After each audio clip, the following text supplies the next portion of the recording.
ជំរាបសួរពុកម៉ែបងប្អូនទាំងអស់គ្នានេះគឺជាមុនគាថាសាយ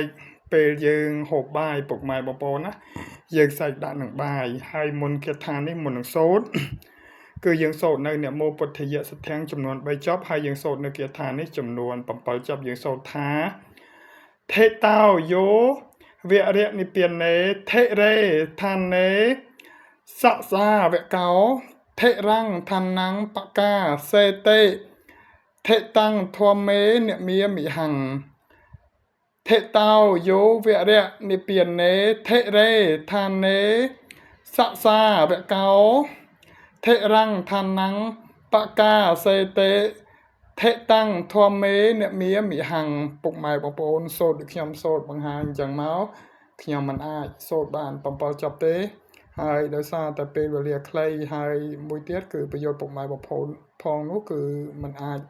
សូត្របាន7ចប់ទេសង្ឃឹមថាពុកម៉ែបងប្អូនទាំងអស់គ្នាចេះសូត្រទាំងអស់គ្នាអរគុណជម្រាបលា